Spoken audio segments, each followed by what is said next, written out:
expert by anything, and I will say, if I fall on my face, it's David Hull's fault because he invited me here, so he is the one who's totally blamed. But I did do some research, and I do have some stuff to let you know. First off, I want to let you know who I am. I'm Becky Reece. My husband is Jerry Reece. We've been married over 41 years. We have 3 kids, 4 grandkids. We got our first granddaughter 2 months ago, so that's nice. First girl in the family in 34 years. So that's been a lot of fun. We moved to Humboldt County in 1990, and we bought the Bayshore Mall McDonald's. And so for the next 23 years, we owned between 1 or 5 of the McDonald's in Humboldt County. And then in August of 2013, we decided it was time to sell. You know, that's a lot of work owning a restaurant like that, and so we decided it was a good time to sell, so we sold. But then you get to the point of what am I going to do next? We had been involved with McDonald's one way or another for 45 years. Well, Jerry and I started in high school, so it's like, okay, new game plan. Jerry was one who found cruise planners. We were just kind of doing searches for different industries, and we got a cruise planner. And Cruise Planners is the largest booker of cruise in the world. Okay. He's just rejecting us. No, I'm just kidding. You know, with Cruise Planners, yes, booking cruises is the largest part of the business, but we also do land tours, all-inclusive resorts, airfare, car rentals, and hotels and that. Then after a lot of conversation, a lot of research, we went ahead and bought a franchise because they are a franchise. And we went back to Fort Lauderdale for a week of very intense training and came back and opened up our business, and that was a little over 3 years ago.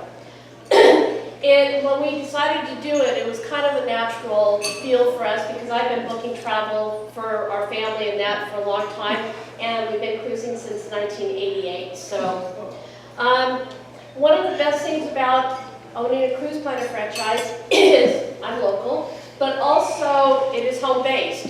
When we owned McDonald's, I was the office manager, bookkeeper, and my office was in our house. So when we bought the business, we went from a McDonald's office to a Cruise Planner's office.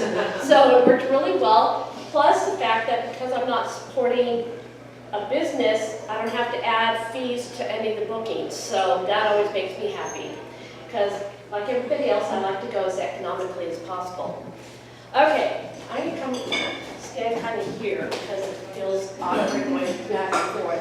Like I said, this is a new topic, so I hope I get the information you find relevant, important, and I don't bore you yet. I wanted to kind of start out with an overview of the cruise industry in general. $42 billion in U.S. economic impact. $42 million in economic impact is what the cruise industry does. Cruise industry is one of the most exciting, fast-growing categories in the leisure market. Cruise ship industry has an average passenger growth of 7.2% each year since 1990. And I know this sounds really silly, but 2 things that kind of catapulted cruising were Love Boat on ABC and those Kathy Lee Gifford Carnival Cruise Line Fun Ship commercials. All of a sudden, cruising became the in thing to do. This type of travel, the cruise industry has not been around long. From 1980 to 2009, over 176 million people took deep water cruises. Of that 176 million, nearly 70% of that has been generated in the last 10 years, and of that, 40% in the last 5 years. According to CLIA, which is the Cruise Line International Association, in 2016, 24.2% of people cruised, and that was 500,000 more than projected. One reason so many people like to cruise is that on a cruise you can sample destinations. And 40% of the people surveyed said that when they have gone back to an area that they first discovered while cruising. And I know that personally because years ago when we took a Caribbean cruise, we went to the Cayman Islands. Well, because the weather was not cooperating, we could not go snorkeling and play with the stingrays. And so, you know, we walked around Georgetown, which is a real hoot, and it's very nice. And so when we sold our stores in 2013, we thought, well, let's go someplace to celebrate. And Jerry said, let's go to the Cayman Islands. And we went and had the best time on the island. Again, we were talking over here about driving. We were glad we didn't rent a car because buses are a fun thing to do there. But they kind of have these roundabouts that are very different than ours and very scary. But another good thing about going to the Cayman Islands is Jerry finally got to see his blue iguanas. There are only about 700 in existence, and they are only found in the Cayman Islands, and yes, they are blue. Very happy about that. And unlike a lot of other retail businesses, people going on cruise use travel agents. 75% of cruisers opt to book with a travel agent. And you might wonder why that is helpful, is that when you're going on the website to do cruises, you might not take advantage of everything that you can or not understand what this is or that, or dining time or cabin location, that kind of stuff. When you're booking with a travel agent, they do all this for you. So you, especially if you're a first timer, you usually have a better time. Well, cruisers have a better time. They go on repeat business, hence the growth in the industry. Now I'm going to talk a little bit, like, we're probably getting through this way too quickly, but that's life. What I think, personally think, that cruise ships do for the economy of Humboldt County. Jerry and I have been to so many ports all over the world, and we always get very excited when they talk about cruise ships coming to Eureka, because having done a lot of short excursions, we know what is available in Humboldt County. We appreciate what we have to offer. And you know, when we went to Europe 2 years ago, we went on a cruise. When we told them we were from California, they asked about two things: San Francisco and the Redwoods. Except when you're in Jamaica, they ask about another product. And over the years, I've heard a lot of negative comments around town on the topic of cruise ships.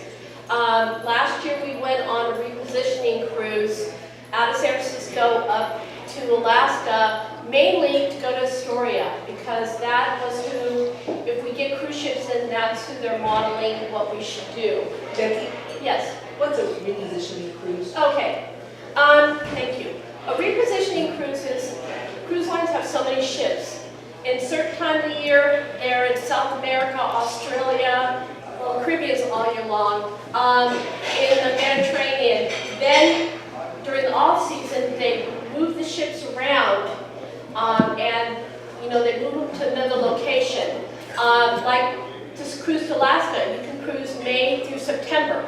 Then that's why the cruise we went on was May 4th. It was coming from South America, going to San Francisco, where it had been in dry dock for about a week. And then it was going up. We went to Alaska, stopped at a bunch of ports, and then stopped in Vancouver, which it will spend the next 5 months there. So they do that all year long. That's why a lot of times they're really good cruise to take, because they're discounting, because they're basically moving the ship from one location to another.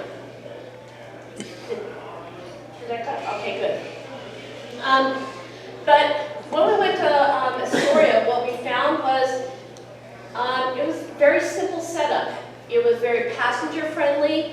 It was simple tents and that, but it really, really worked.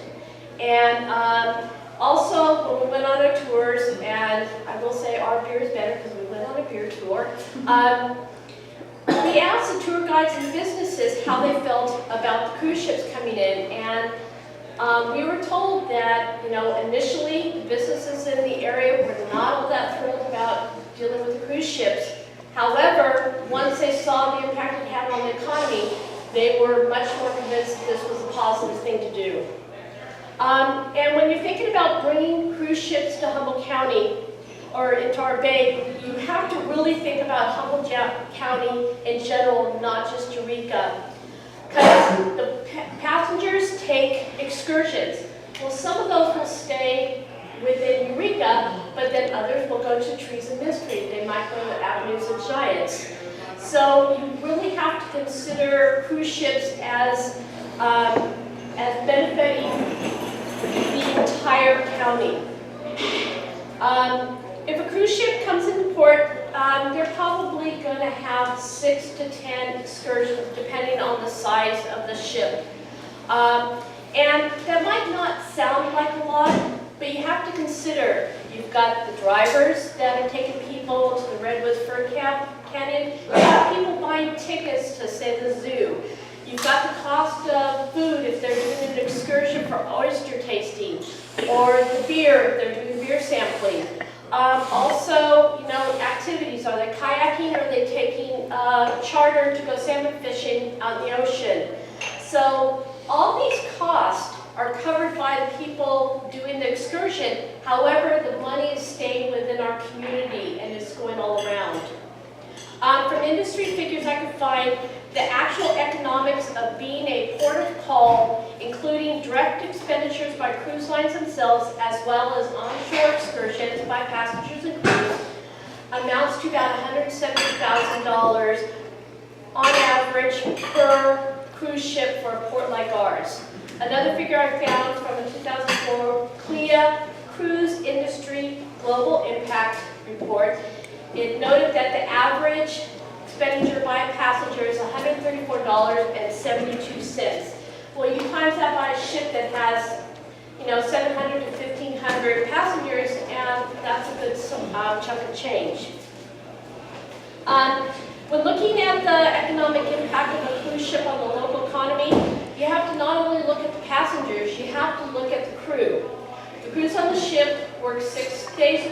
For 7-day crews, work 6 days a week. They usually get a day off when they're in port. Well, they need to go out and, they might not all be sightseeing, but they have to go buy supplies.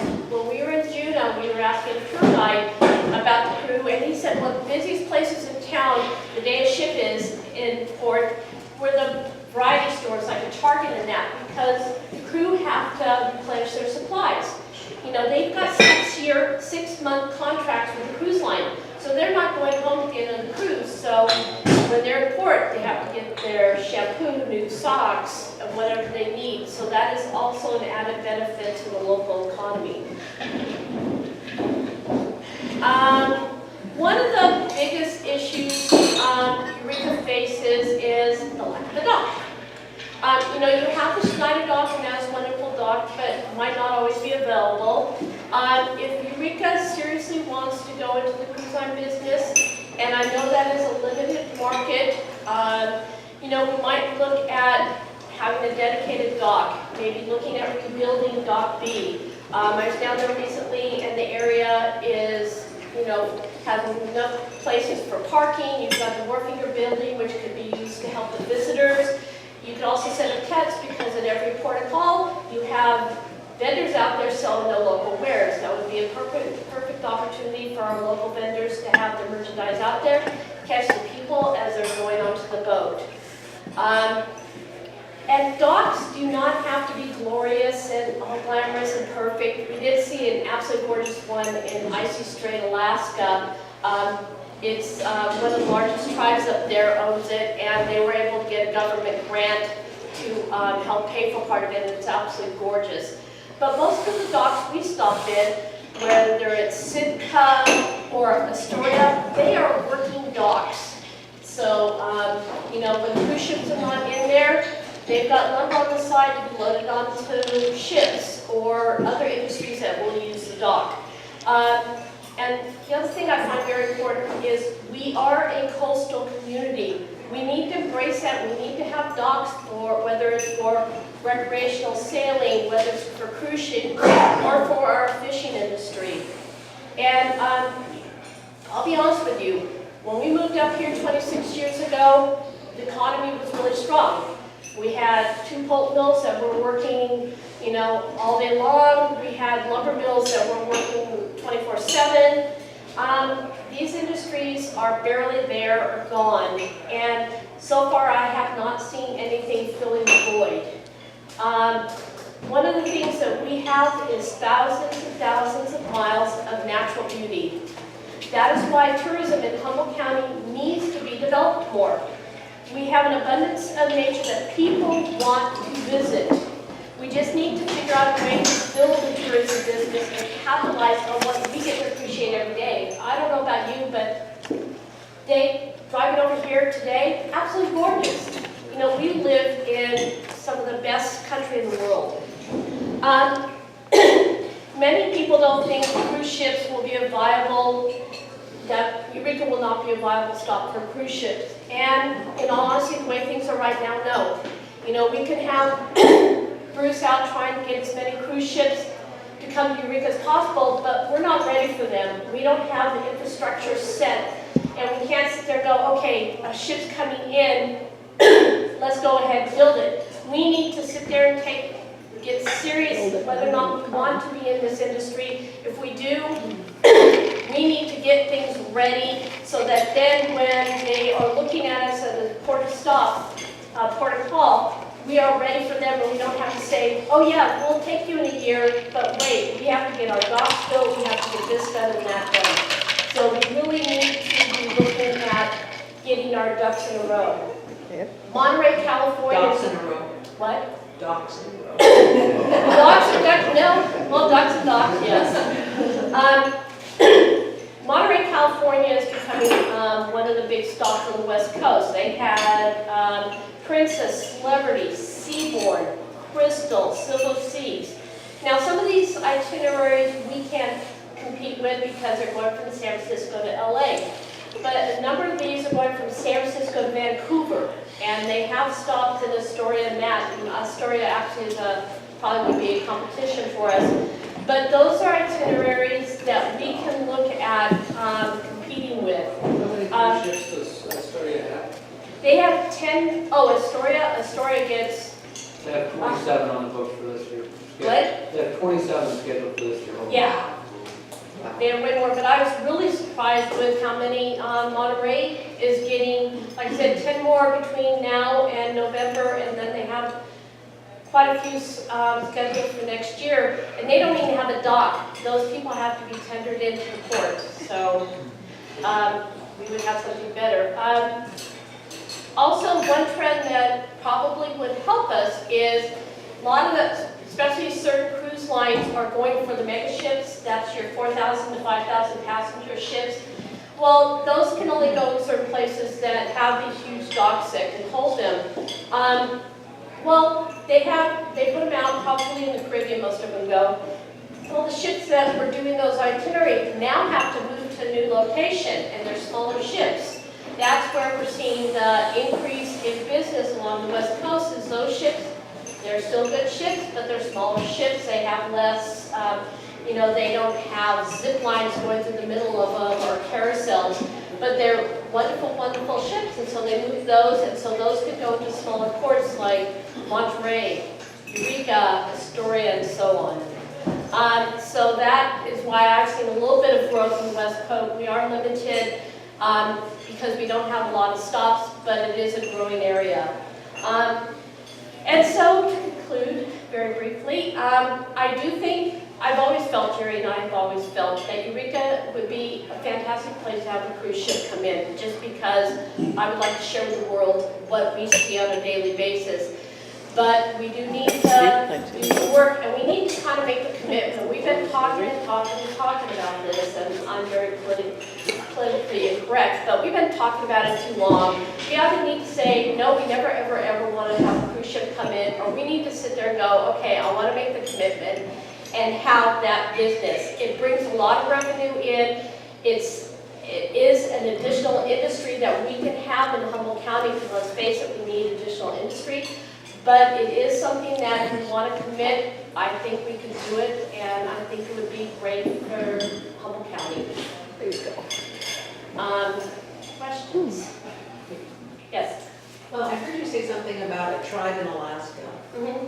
I'm wondering if we have any options, because Dock B has been, I've been definitely a proponent of keeping Dock B available and to keep that in our vision. And it is in our vision. The rest of the council all agrees to keep it in their vision. And, but wondering, and everybody talks about where we get the money, it's going to cost millions and millions of dollars to build the dock and all that. So, if the tribes have, like what you said, that they, unless it's just a rich Alaska tribe, that they just got the money. No, it was a US grant, and a matching grant that they were able to get. You would probably need something, my thought is, there has to be government money, you know, out there somewhere, you know, either redevelopment money or whatever, or, you know, there's no money. No, or else, you know, marine funds, I don't know, but you would probably need somebody, I'm not that person, Yeah. to look and see what is available, because yeah, you need money, and let's face it, we don't have tons because they keep on, you know, the economy's a little bit stagnant, and the government doesn't feel like giving us a whole lot. So it would be something, but that is how they built a nice one, but most of them are not that elaborate, because this is, their dock area at Nice and Straight is beautiful, they did a whole area. I've been there, it's Yeah. beautiful. We were the first cruise ship in there. What makes it beautiful?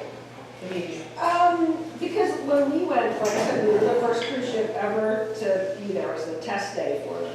And so everything was just natural, I mean, it was a big fancy building that they had where you could have lunch and stuff. Yeah, and a tiny little, like kind of museum area and a gift Yeah. shop. But then it was just wandering around the island, like seeing where these people live and work. It was, that's what I found. It's really Yeah. interesting, yeah. They had a nice ramp where, when you get off the ship to bring you where you have the area that, a welcome area where they had people where you could go for your excursions. And what's nice about that little ramp that got you from the ship to that area was it was big enough, and they had little golf carts going back and forth if you couldn't walk it.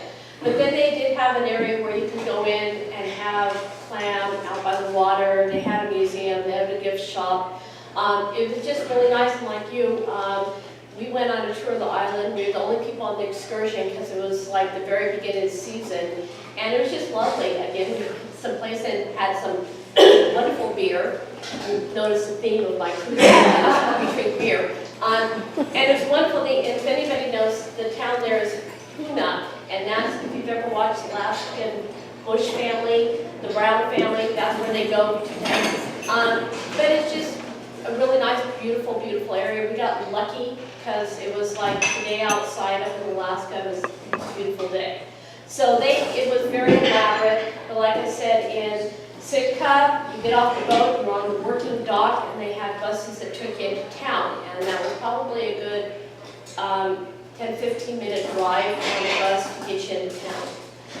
how many cruise ships you think docking at Sitka? Is it worth somebody having a bus that's dedicated to that purpose, or do they use school buses? Sitka's one of the, there's two itineraries to go to Alaska. I mean, I'm just talking the 7 days out of either Seattle or Vancouver. There's two itineraries. You have Ketchikan, Skagway, and Juneau, or else you have Seattle, you go up to Sitka, Icy Strait, Ketchikan, hit Victoria and come back. So about half the cruise ships hit Sitka and half don't. But all of them hit Ketchikan. Becky, when you hit the ship hits town, do they usually only stay through the day and then leave that night? Yeah. You know, some of them are doing more, you know, overnight stays. You know, with Cuba now, that's really big, the overnight stay. But going up to Alaska, they're mostly, you get in maybe about 8 in the morning and you leave usually before 5 at night. So you just plan an activity during that time of day.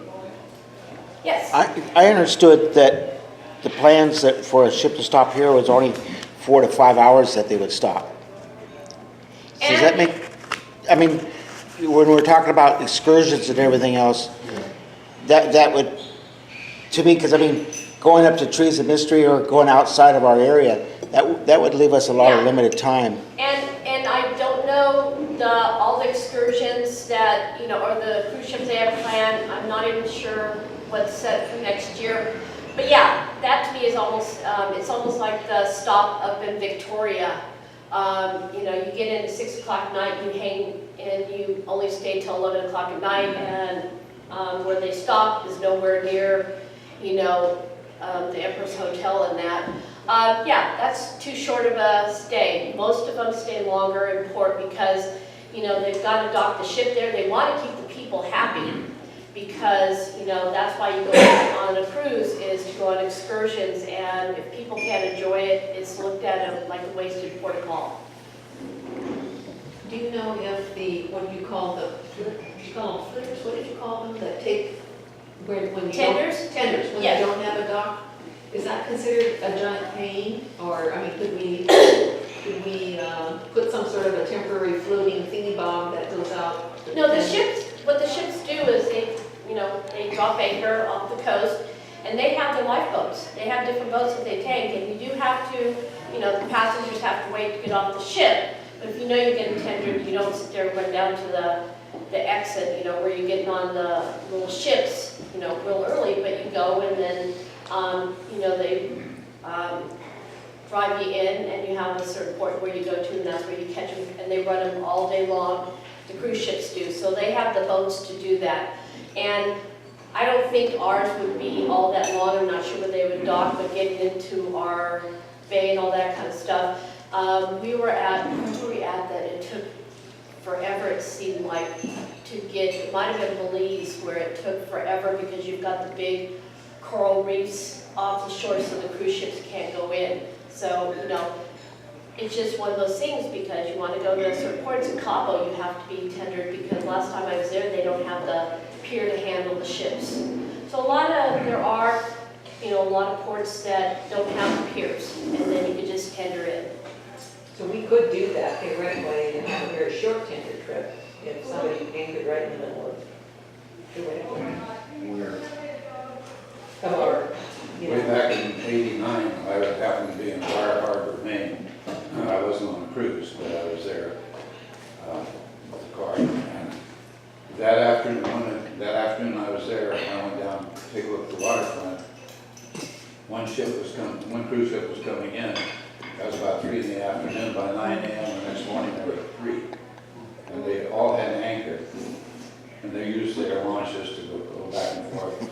They had school buses like you would believe. Of course, taking care of 3 cruise ships at one time. I don't know where all the school buses came from, but they were everywhere. And one of the ports that we've been to that has this issue is Cozumel. Last time we were there were 7 cruise ships in the port, and you're talking big ships. That's a lot of people. From the passenger point of view, it was a little bit annoying because it took us, we got off the ship, we waited a while for all the hustle and bustle to get to our excursion because there's so many cruise ships in. We didn't get to stay at our beach excursion all that long, and then we had to come back, and then the line to get back on the ship was long. Cozumel's one of the worst. But, so when we look at cruises, I have a tool where I can tell you where, at every port, how many cruise ships are in that port that day, and that can kind of tell you, should we get off the boat right away, or should we sit there? And so, yeah, Cozumel's the worst, because you can have up to, 15,000 people in one port in one day.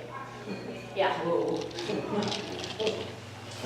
Some years back, we were living in the Central Valley, and they had what I would call smaller cruise ships, probably 300 or 400 passengers, maybe the most. And they spent part of their time cruising the Delta in the summertime, or in the wintertime. In the summer, they were up in Alaska. So I presume that they obviously would travel the coast. Do you have any experience with that type of operations? I've never gone on to, smallest ship I went on was 1,300, and that was the Holland America to Alaska. But they have ships that, I don't know how many go up and down our coast, but they do have ships that, start at, 300-400 people, and they go higher. Those are usually dedicated, you see those a lot on the exploring, like down at the Galapagos and that kind of stuff, where they do specialized cruising. Most of them are looking at, probably most of the industry, the smallest typical cruise liner is about 1,200 people. We've heard that not everybody gets off of a cruise ship, that No. maybe only 300 or 400 people, or depending upon the size, get off. Do you have any idea about how many people actually take advantage of getting off the ship? I would say it's more than you would think. And if they don't get off, a lot of times they do. There are people that just like to cruise. There are people that, like on Royal Caribbean, they have cruises that people live in. We know somebody who spends half the year sailing around on the cruise because they like to cruise. But most people, if they don't go on an excursion, they do at least get off and walk around or take a cab someplace just to see the area. Not everybody takes an excursion, but I would bet that the majority of the passengers at least get off, because if nothing else, they want to be on land. Because you know, you walk on a I ship was and you given go a back in. statistic that 50% will actually take an excursion, 20% will get off and walk around town, and the other 30% will stay on the ship. That's probably very accurate. And we're okay with the entry to get across? And that's not an issue anymore? It's an issue for cargo ship. Thank you.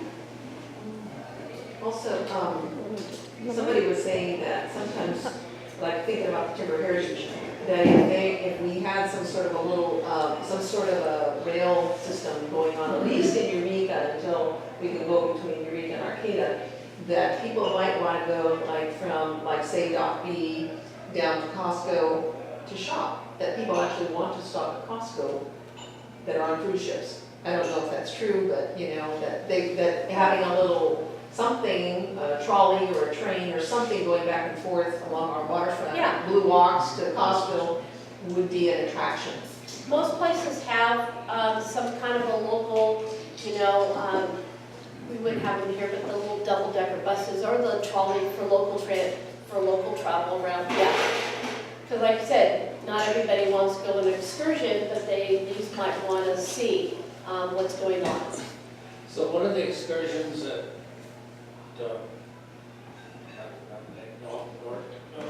Oregon, Sitka? Astoria? is they take them to Mount St. Helens. What do they use, how do they do that in the short I time didn't- that they're there? Mount St. Helens is A long ways. in That's Washington. Yeah, that's, Well, that's Washington. yeah. It's right on the north. I didn't see that when we went to Astoria, and again, you know, this is why I just don't want us to miss opportunity. I found their selection of excursions, and this was on a Norwegian cruise, very boring. You know, it's like, this is stuff I don't need to see because I've got it better at home. They had some beach stuff. They had one little fort thing, and I like to see historical stuff. But their selection wasn't very big. You know, when before the cruise ship that was coming in, I think it was this month, canceled, and Reece and had been looking at the excursions, we had some really neat excursions that I think people would really love. And as far as I can see, it beat what they were doing, at least with Norwegian up in Astoria. Do you know what we can do? I heard that it was a bad rep, that's why that ship canceled. Do we know why the ship canceled? Do we know if there's anything we can do to heal that? I heard that they had to cut the tour down by a day, something happened, and we were cut. Was that inaccurate? The agent went round and round trying to figure out why